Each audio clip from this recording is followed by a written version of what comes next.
आंध्र प्रदेश के कुर्नूल में आज सुबह करीब 3 बजे एक बस में आग लगने के बाद 19 लोग जिंदा जलकर मारे गए, जिसमें 2 बच्चे भी शामिल हैं। आप अपनी स्क्रीन पर उसी जलती हुई बस की तस्वीरें देख रहे हैं। आग की इन भीषण लपटों को देखकर आप समझ सकते हैं कि यात्री इस जलती हुई बस में कैसे फंस चुके होंगे। उन्होंने बाहर निकलने की बहुत कोशिश की, बस के दरवाजे को खोलने की बहुत कोशिश की गई, शीशे की खिड़कियों को भी तोड़ने की बहुत कोशिश की, लेकिन इस बस की हर खिड़की और हर दरवाजा जैम हो चुका था और 19 लोग अंदर ही तड़प तड़प कर मारे गए। आप ये भी कह सकते हैं कि लापरवाही की वजह से 19 लोगों की जलाकर हत्या कर दी गई। आज हम इसी बर्निंग बस को आपके लिए डिकोड करेंगे और ये सवाल उठाएंगे कि भारत में एक आम यात्री को सुरक्षित सफर की गारंटी कब मिली। ये स्लीपर बस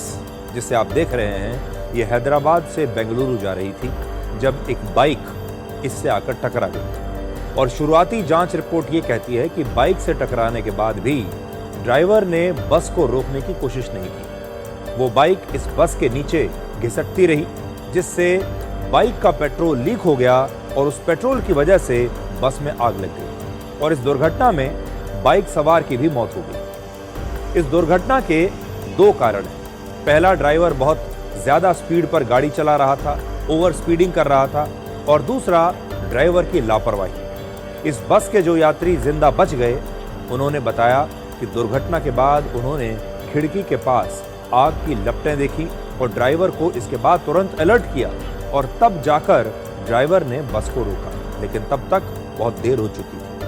जैसे ही बस में आग लगी, इसके दोनों ड्राइवर यात्रियों की मदद करने के बदले वहां से भाग गए। पुलिस ने दोनों ड्राइवर्स को गिरफ्तार कर लिया है और इस बस में 39 यात्री थे, जिसमें से 20 जिंदा बच गए लेकिन 19 मारे गए। बस के यात्रियों के मुताबिक दुर्घटना होने के 1 से 2 मिनट के अंदर ही पूरी बस में आग लग गई और आग लगने के बाद बस का जो दरवाजा होता है वो लॉक हो गया और यात्री जलती हुई बस के अंदर ही फंस गए। लापरवाही की सबसे बड़ी बात यह है कि बस में किसी भी इमरजेंसी के हालात में शीशे को तोड़ने के लिए कोई सेफ्टी हैमर या हथौड़ा नहीं था। आप जैसा कि जानते हैं, जो एयर कंडीशनड बसें होती हैं उसमें जो खिड़कियां होती हैं वो शीशे की होती हैं और उन्हें खोला नहीं जा सकता। अगर आपको बाहर निकलना है तो खिड़कियों को तोड़ना ही पड़ेगा। और उस समय में जब यात्री उन शीशे की खिड़कियों को तोड़ना चाहते थे, शीशे को तोड़ना चाहते थे, तो कोई चीज ऐसी नहीं मिली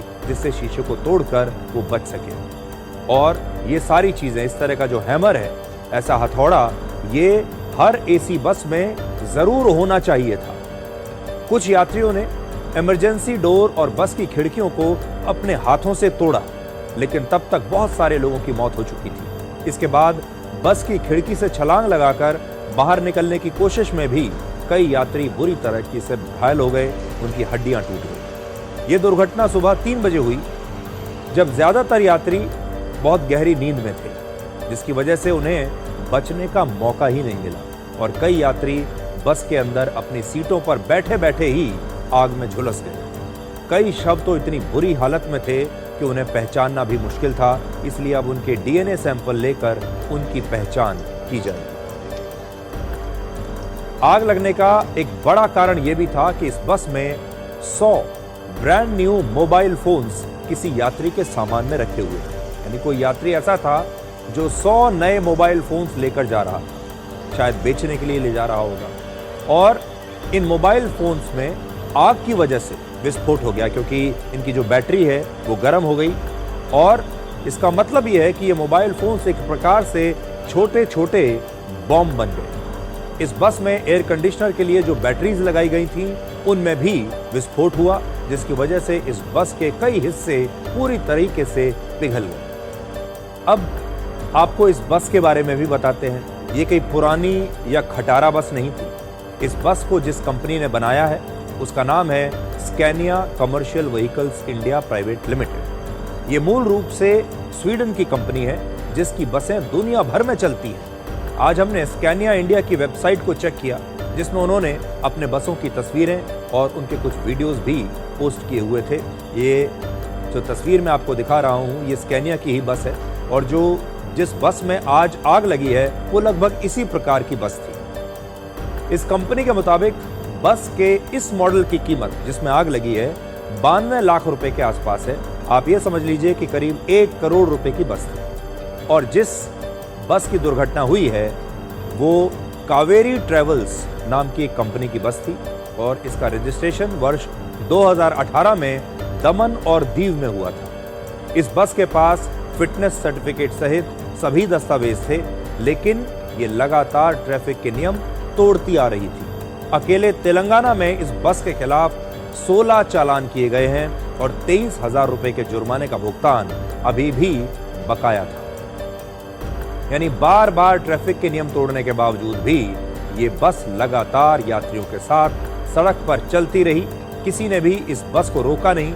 इतनी बार अगर इसने ट्रैफिक के नियमों को तोड़ा है, अगर 16 बार इसके चालान हो चुके हैं, तो इस बस को सड़क पर होना ही नहीं चाहिए था। इस बस के ड्राइवर को सड़क पर नहीं होना चाहिए था।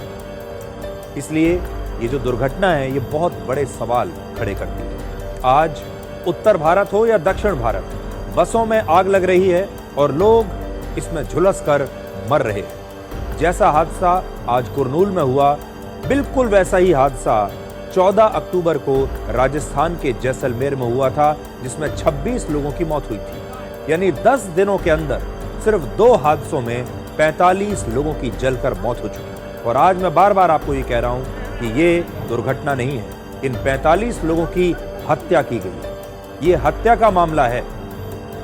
कुरनूल दुर्घटना रात में हुई 3 बजे के आसपास सुबह, जब लोग बहुत गहरी नींद में सो रहे थे।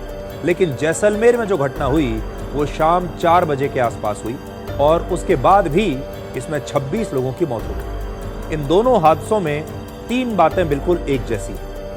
पहला, दुर्घटना के बाद बस के दरवाजे जैम हो गए, दरवाजे खुले नहीं। लोगों ने बहुत कोशिश की कि इन दरवाजों को खोलें और किसी तरीके से अपनी जान बचाकर बाहर निकलें, लेकिन दरवाजे जैम हो गए। दूसरा, लोग शीशे और इमरजेंसी डोर खोल नहीं पाए। जो शीशे की जो विंडोज थी, खिड़कियां जो थी, उन्हें खोलने की कोशिश की गई, उन्हें तोड़ने की कोशिश की गई, लेकिन वो नहीं तोड़ पाए। इमरजेंसी जो डोर था वो भी ना खुला और ना ही लोग उसे तोड़ पाए। और तीसरा, दोनों ही हादसों में लोग बस के अंदर फंस गए। बस जल रही थी और अंदर फंसे हुए जो लोग थे उनकी धीरे धीरे मौत हो गई।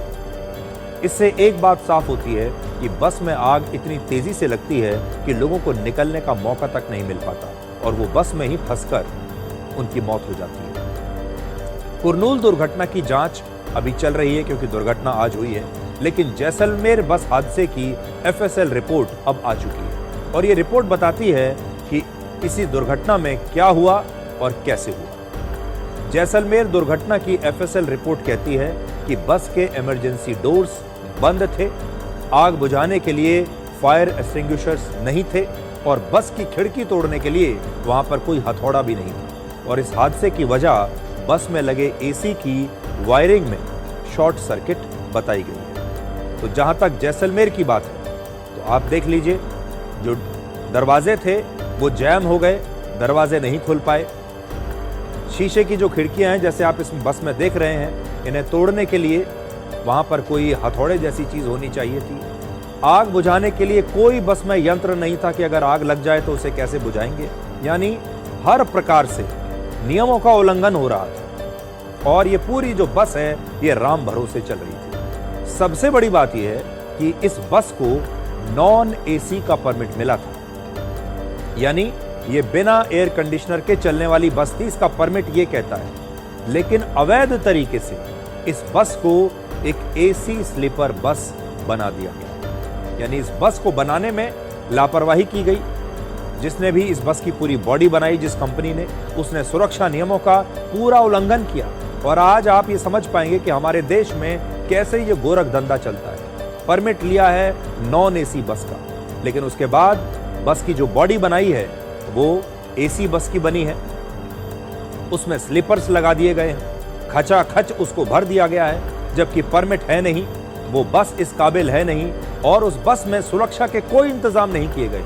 यानी इतने सारे यात्रियों की जान जोखिम में डालकर कुछ कंपनियां सिर्फ पैसा कमा रही हैं, सिर्फ अपना मुनाफा कमा रही हैं, चाहे यात्रियों की जान चली जाए। और इसके बाद जब ये सारी बातें समझ में आई, तब इस बस के मालिक को, इस बस के ड्राइवर को और जिस कंपनी ने इस बस की बॉडी बनाई है उसे भी गिरफ्तार कर लिया गया। क्योंकि जिसने इस बस की बॉडी बनाई, उसमें जो सामान इस्तेमाल किया गया, जिस सामान से जो सीटें बनाई गई है और जो पूरा सामान अंदर का इस्तेमाल किया गया है, वो इस प्रकार का था जिसमें तुरंत आग लग गई। तो आज दो बड़े सवाल इसमें पैदा होते हैं जो आज मैं कहना चाहता हूं। एक, ये लापरवाही नहीं है, ये हत्या का मामला है।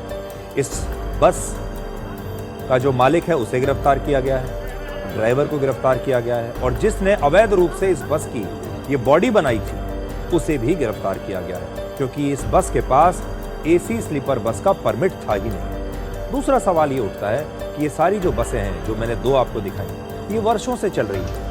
ये आप कह सकते हैं कि अवैध रूप से ये बसें चल रही हैं। ऐसा कैसे हो सकता है कि हमारे आज के 2025 में, आज के ज़माने में हमारे देश की सड़कों पर अवैध बसें चल रही हैं। उन बसों को अवैध रूप से बनाया गया है, उनके परमिट उनके पास सही नहीं है, उनके कागज़ ठीक से नहीं है, वो नियमों का पालन नहीं कर रहे हैं, ट्रैफिक के नियमों को लगातार तोड़ रहे हैं और सिर्फ कुछ लोग मुनाफा कमा रहे हैं। ऐसा कैसे हो सकता है कि इसमें जो वहाँ के लोकल अधिकारी होंगे, जो ट्रांसपोर्ट विभाग के अधिकारी होंगे, जो लोकल प्रशासन के अधिकारी होंगे, ऐसा कैसे हो सकता है कि वो इसमें ना मिले हुए?